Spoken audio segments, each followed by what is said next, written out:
Good morning students. इसके पिछले video में हम लोग एनसीईआरटी के पाठगत प्रश्नों को सॉल्व किए थे। अब हम लोग अभ्यास के प्रश्नों को सॉल्व करेंगे। इसके पहले हम आपको अभ्यास के पहले और दूसरे प्रश्न को सॉल्व कर चुके हैं। इसमें हम लोग तीसरे क्वेश्चन से सॉल्व करेंगे।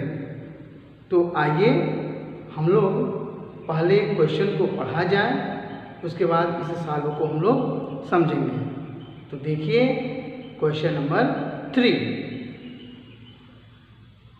इसमें दिया हुआ है पृथ्वी तथा उसकी सतह पर रखी किसी 1 केजी की वस्तु के बीच गुरुत्वीय बल का परिमाण क्या होगा। यानी हमको पूछा है गुरुत्वीय बल का परिमाण, यानी हमको F निकालना है। क्या निकालना है हमको? F। ये हमको F निकालना है। पृथ्वी का द्रव्यमान 6 × 10⁻24 kg है तथा पृथ्वी की त्रिज्या 6.4 × 10⁻6 मीटर है। मेरे प्यारे बच्चों, इस प्रश्न में हमको F की वैल्यू निकालनी है। F की वैल्यू के लिए हमको पृथ्वी का द्रव्यमान, पृथ्वी की त्रिज्या और उस पिंड का भी द्रव्यमान दिया हुआ है। तो देखिए यहाँ हम लिखे हैं गुरुत्वीय स्थिरांक G की वैल्यू क्या होती है? 6.67 × 10⁻−11 न्यूटन मीटर स्क्वायर kg-2। मेरे प्यारे बच्चों, इस कांस्टेंट पद को आप याद कर लेंगे, ठीक है। पृथ्वी का द्रव्यमान me ये आपको दिया हुआ है 6 × 10⁻24 kg। वस्तु का द्रव्यमान mo कितना दिया हुआ है? 1 kg। पृथ्वी की त्रिज्या re 6.4 × 10⁻6 मीटर। तो अब हमको F की वैल्यू चाहिए, तो हम लोग किस नियम का प्रयोग करेंगे? गुरुत्वाकर्षण के सार्वत्रिक नियम से। गुरुत्वाकर्षण के सार्वत्रिक नियम से हम गुरुत्वीय बल का मान ज्ञात करेंगे। तो देखिए हम लोग सार्वत्रिक नियम के लिए सूत्र क्या पढ़े थे? F बराबर G_m⁴ ये जो फार्मूला है इसके लिए बना हुआ है, जबकि हम सूत्र क्या जानते हैं? हम लोग पढ़े हैं F बराबर G⁻m⁷d²। ये हम लोग पढ़े हैं, ठीक है। उसी के आधार पर यहाँ पे लिखा गया है, क्योंकि यहाँ पे पृथ्वी का द्रव्यमान me, वस्तु का द्रव्यमान mo और पृथ्वी की जो त्रिज्या है वो क्या है? r² है। ये जो फार्मूला बना हुआ है वह पृथ्वी है और पृथ्वी की सतह पर एक पिंड रखा गया है जिसका द्रव्यमान कितना दिया है? 1 kg। आप लोग चाहो तो इसको फिगर से भी समझ सकते हो। देखिए मान लीजिए यह पृथ्वी है और पृथ्वी की सतह पे एक पिंड रखी गई है, वस्तु रखी गई है जिसका मास क्या है? mo। जिसका मास क्या है? mo, क्या? और ये पृथ्वी की केंद्र है और ये त्रिज्या होगी इसकी क्या है? re। और इस जो पृथ्वी का द्रव्यमान है वह है m। यहाँ पर गुरुत्वीय बल के लिए जो सार्वत्रिक नियम का फॉर्मूला लगाएंगे F बराबर G_m⁴re²।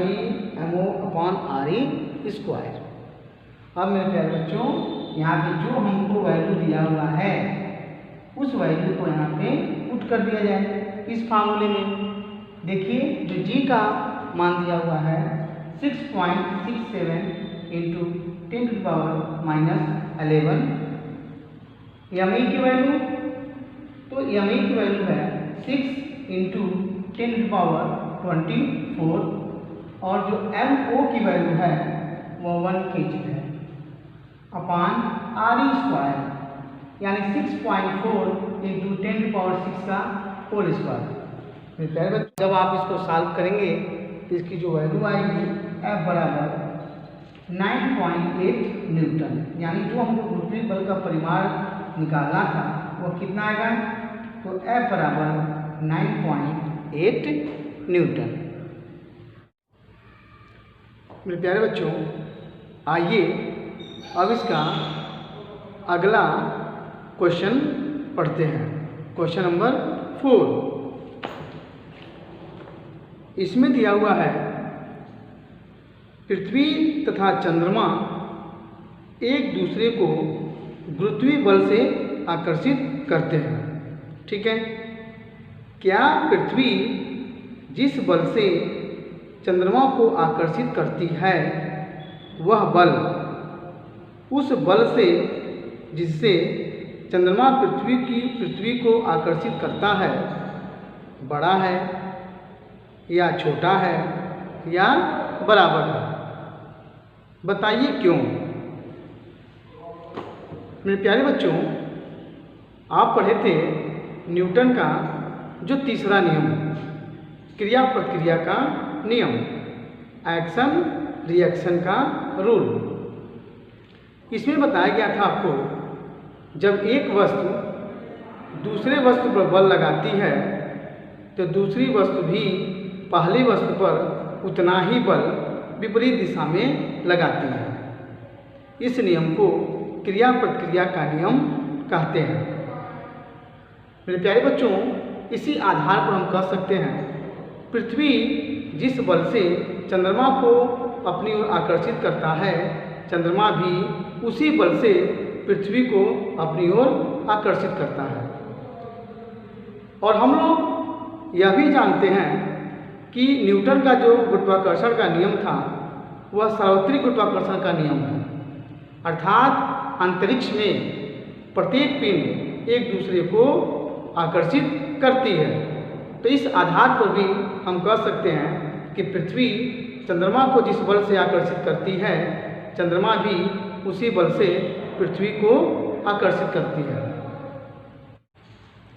देखिए बच्चों, इसका 5वां क्वेश्चन इसमें दिया हुआ है, यदि चंद्रमा पृथ्वी को आकर्षित करता है तो पृथ्वी चंद्रमा की ओर गति क्यों नहीं करती? सही भी बात है, यदि चंद्रमा पृथ्वी को आकर्षित करता है तो पृथ्वी चंद्रमा की ओर गति क्यों नहीं करता? मेरे प्यारे बच्चों, न्यूटन के गति के तीसरे नियम से अभी हम लोग पढ़े इसके प्रीवियस क्वेश्चन में कि न्यूटन के गति के तीसरे नियम के अनुसार पृथ्वी जिस बल से चंद्रमा को अपनी ओर आकर्षित करती है, चंद्रमा भी पृथ्वी को उसी बल से अपनी ओर आकर्षित करती है। किंतु इसके साथ ही जो न्यूटन का दूसरा नियम है कि जो त्वरण होता है वह वस्तु के द्रव्यमान के व्युत्क्रमानुपाती होता है।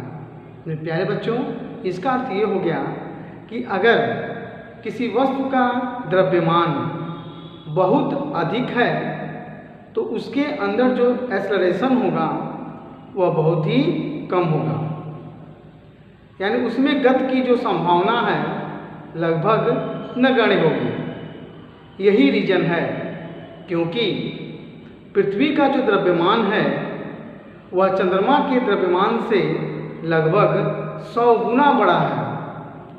तो जब पृथ्वी का द्रव्यमान चंद्रमा के द्रव्यमान से बड़ा है तो निश्चित है जो एक्सेलरेशन होगा वह लगभग नगण्य होगा।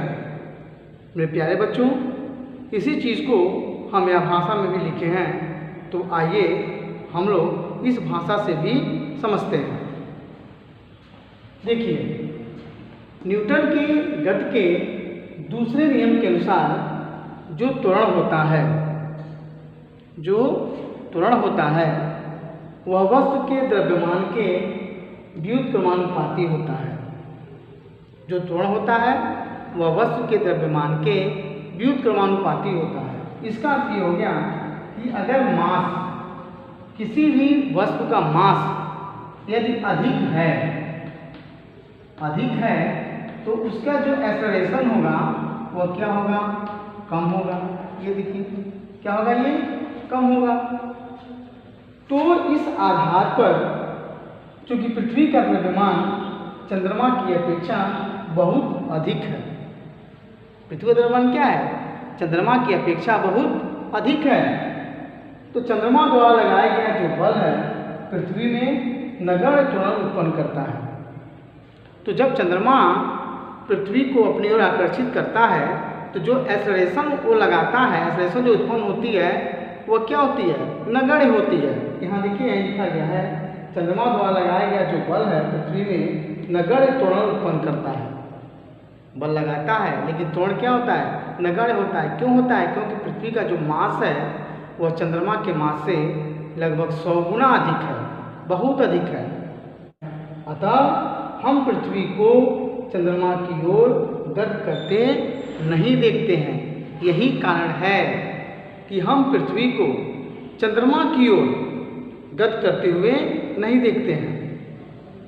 मेरे ख्याल से क्वेश्चन नंबर 5 आपको अच्छे से समझ में आ गया कि प्रश्न क्या था। प्रश्न आपको दिया गया था कि यदि चंद्रमा पृथ्वी को आकर्षित करता है तो पृथ्वी चंद्रमा की ओर गति क्यों नहीं करती। तो इसका अर्थ क्या हो गया, मैं आपको यहाँ समझा दिया। ये एक्सेलरेशन यहाँ हम लोग देखे भी हैं कि एक्सेलरेशन इनवर्स प्रोपोर्शनल 1/m, इसको बोलते हैं त्वरण जो होता है वह द्रव्यमान के व्युत्क्रमानुपाती होता है। तो न्यूटन के गति के दूसरे नियम के आधार पर हम यह कह सकते हैं कि जो चंद्रमा है वह पृथ्वी को अपनी ओर आकर्षित करता है, किंतु उसमें जो त्वरण उत्पन्न करता है वह क्या होता है, नगण्य होता है। अतः हम पृथ्वी को चंद्रमा की ओर गति करते हुए नहीं देखते।